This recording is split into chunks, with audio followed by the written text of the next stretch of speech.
Hello, my name is James. I'm a portrait photographer from Portsmouth in the UK. Welcome to my studio and to this, a lighting workshop on how to use a big light in 3 different ways to get 3 different effects. Say hello to our model for today. It is Zoe.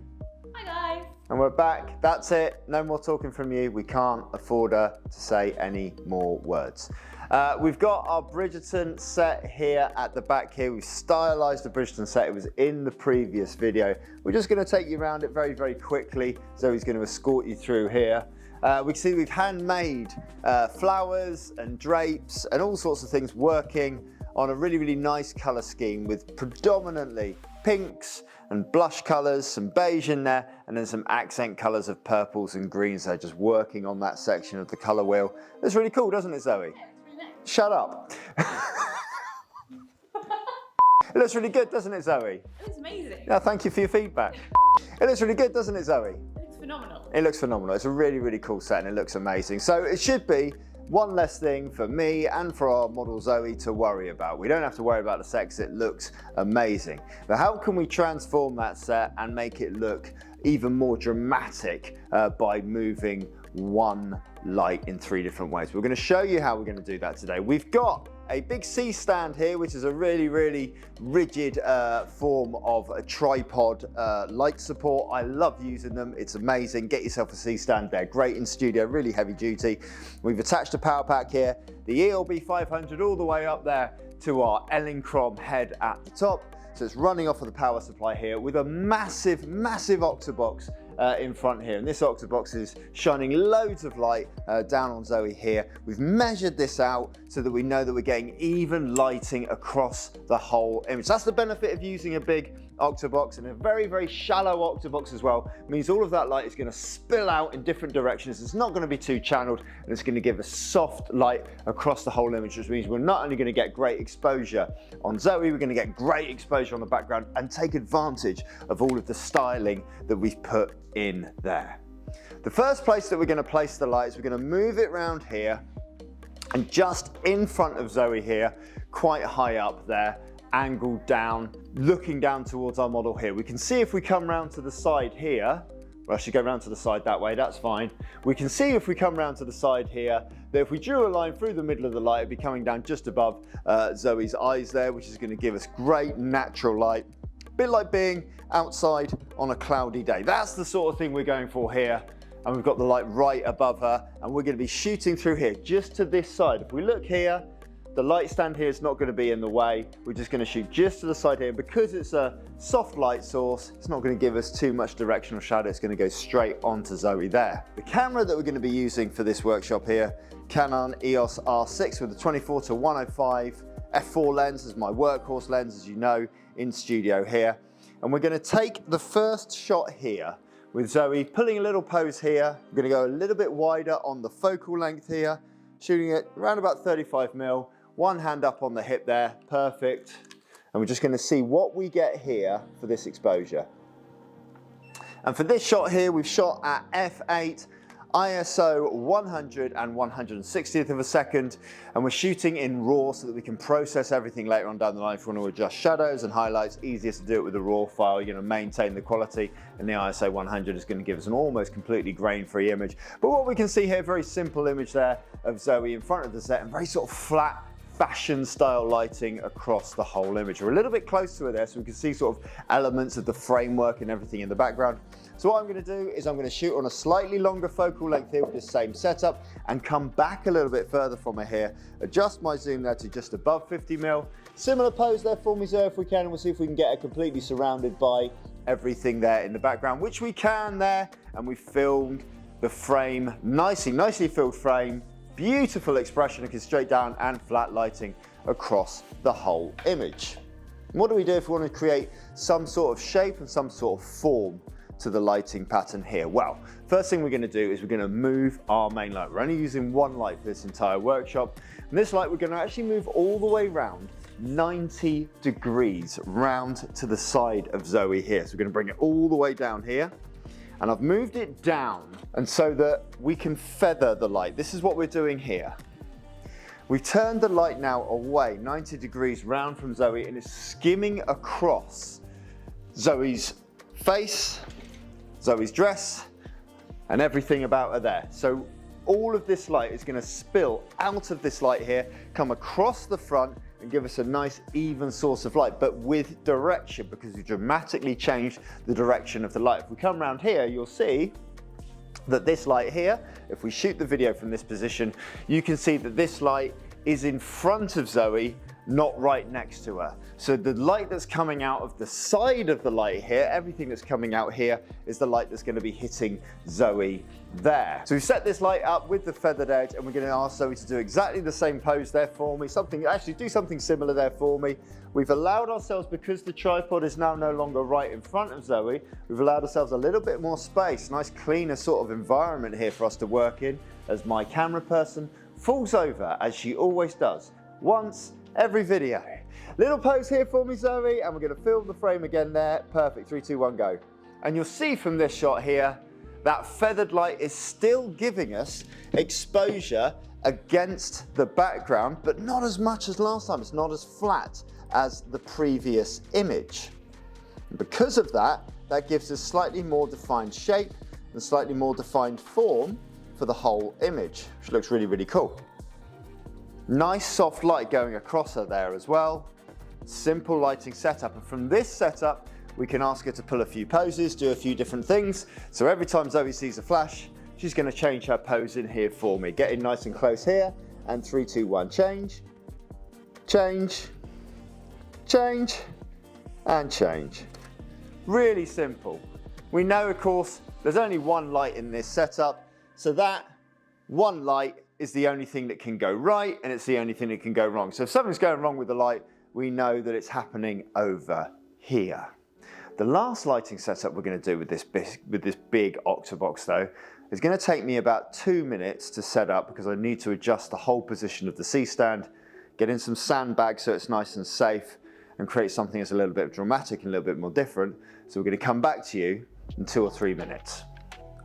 So here's our new setup. It's 2 or 3 minutes in the future now, and we've put our big softbox on this C-stand.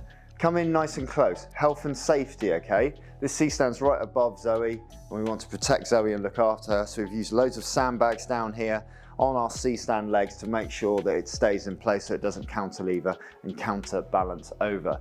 This is what I would set up as a real high-end sort of beauty lighting, light descending from above down onto the set.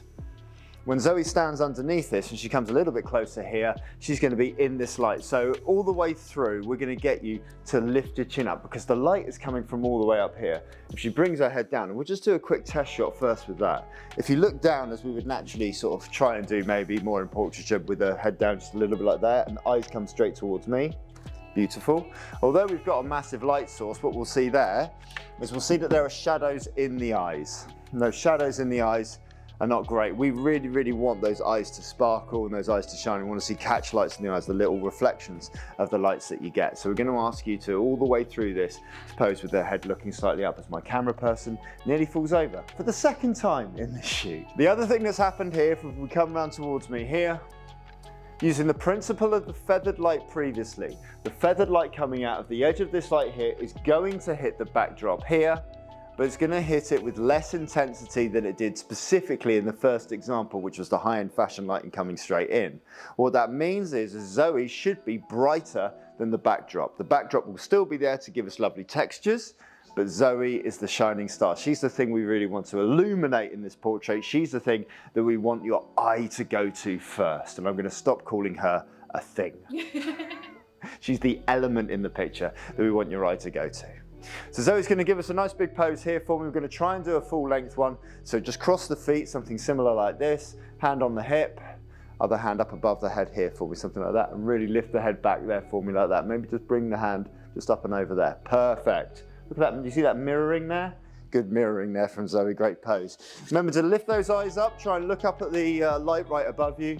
And we're just going to try and see if we can shoot this shot here. 3, 2, 1, go. And there she is.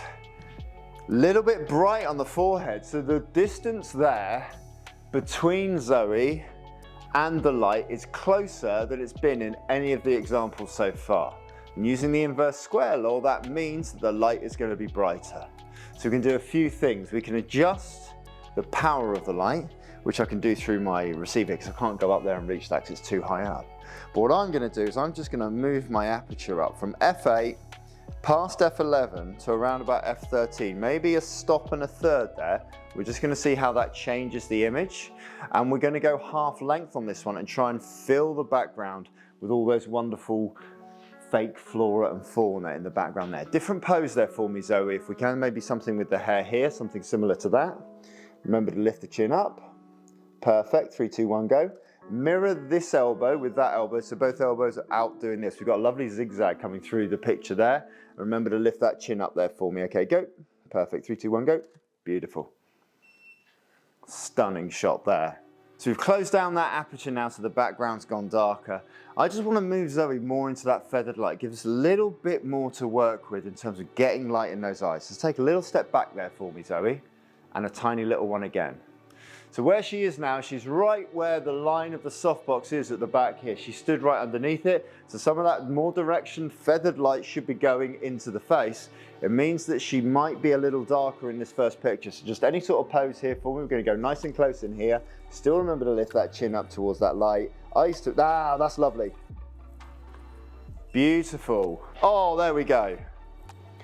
So by moving her from right underneath the light to just in that feathered edge of the light, gives us lovely light across the face, lovely directional light source, really flattering light source, which is emphasizing her amazing cheekbones, emphasizing her amazing makeup, and emphasizing all of the assets that make a great picture, while still keeping some of the elements in the background, but not making them the dynamic driving force of the portrait, not overwhelming our subject and her amazing dress in the foreground. We're just going to play with the hair for me just so we can see the dress here, and we're just going to keep looking up and just keep doing a few different poses here.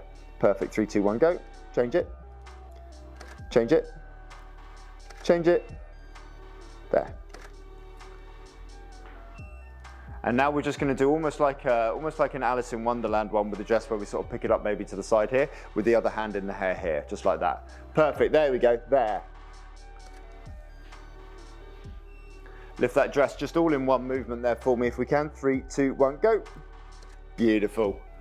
And now when we do it, we're just going to bring that dress across and we're just going to let go. So what we're doing here now is we're working to get dynamic movements within the picture that are just going to take that posing to the next level. So rather than getting Zoe to sort of stand there and just keep a pose, we're just going to get her to move and do a little bit of flow posing. That's what we're calling this. So we're going to bring the dress across, we're going to let go and see if we can just capture it just as the dress is falling there. 3, 2, 1, go. Perfect. Do the same again. I've just cropped out the hand. I'm just going to go a little bit wider on the shot there. 3, 2, 1, go. Beautiful. Remember to lift that chin up when we do it. That's perfect. Little lift of the chin and we'll go. 3, 2, 1, go. Yeah, there we go. And Zoe put the extra sizzle on the steak there by lifting her knee at the same time. And with the lifted chin and everything there, come and have a look at this one there, Zoe. Oh. I think that's a good noise. Yeah. I don't know what that noise was, but it was good. There's a positive noise, it's a good thing. So 3 completely different lighting setups there to give you 3 completely different looks, but also the way that you're setting up that light not only affects the way that the light was falling on Zoe, but it also affected the way that the light was falling on the background and the ratio of the light between the background and the subject. Every time you move a light, it will have a cause and effect on the portrait, and that's what you're trying to do with intention to create dynamic, great portraits. We're going to go and shoot some more now. Have you enjoyed this one, Zoe? Yeah. What do them lot out there in the internet, what do they need to do for our channel? Like and subscribe. Like and subscribe, and also you can sign up at nofussmust.com. We've got a free posing guide, 101 different poses. You can download it as a PDF, and you can see the first video of one of our courses completely for free. Just sign up there, have a look at it, and if you want to learn more about lighting techniques, we have 3 courses on there: a 1 light setup, a 2 light setup, and a 3 light setup. Show you how to light the face in 30 different ways. Get involved. Thanks very much, though. You've been fun. Thanks. All the best.